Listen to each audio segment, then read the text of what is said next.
si kim anh khe cô lý khai ngài chấm bụi mà cài lý bôi nấm môi ngài si kim yêu hiểu cho dân mình đành mê si kim buồn khoai ngã cây cắm chín đại à nói chết sắc nghi lý hàng gai dù kết thiên tô men hi bồi hát nước siêu xin gai ôi lý hà nội lý khoai gai hé nè mê lý các môi chỉ cổ hồ bị gai hé mê bồi hố phui ăn kiêu ôi chinh các kỳ lý ngờ một lối con gai ti gai ôi ní tô mê lý khang gai bốn tên kê hà ni con ni ăn sang gai lý hàng gai hàng ngô phần min lý bè gai ngô cây gai hao phui này nghĩ hiểu dần mê xa hao phui gai chít ca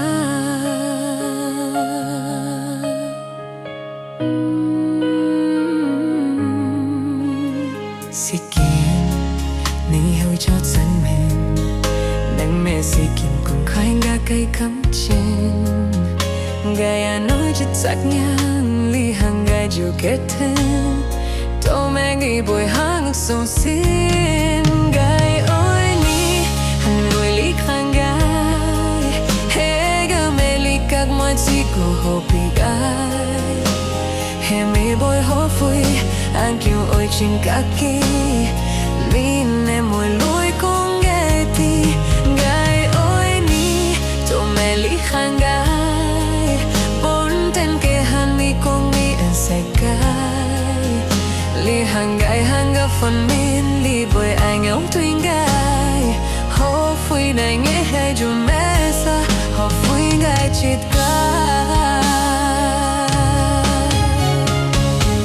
gai siêu xin si kín hơn ở trong tô mẹ gai ơi chít sa ken xin sẽ bồi ăn chi li hông một xịp li chút cô hình gai ra tên kỳ cô ôi chít sa ken bồi một cái cô gai ôi ní hà nội lý khoanh gai hé ngơ mê lý các môi si cô hồ bình gai hình nghi bồi hố phui ăn kiêu ôi chinh các kỳ lý nằm một lối con gai ti gai ôi lý tô mày lý khoanh gai bốn tên kê hà lý con nghi mà xiang gai lý hàng gai hàng đỡ phần min bị bồi ai giống tôi gai hao phui gai ra gai hồ chân mê xa hao phui gai chít si kim na yêu cho chân mình nắng mê si kim buồn khỏi ngã cây cắm chín gai à nói chất sắc in lý hàng gai chỉ cả thêm cho mẹ mi bồi hát được siêu xin nâng với siêu nghi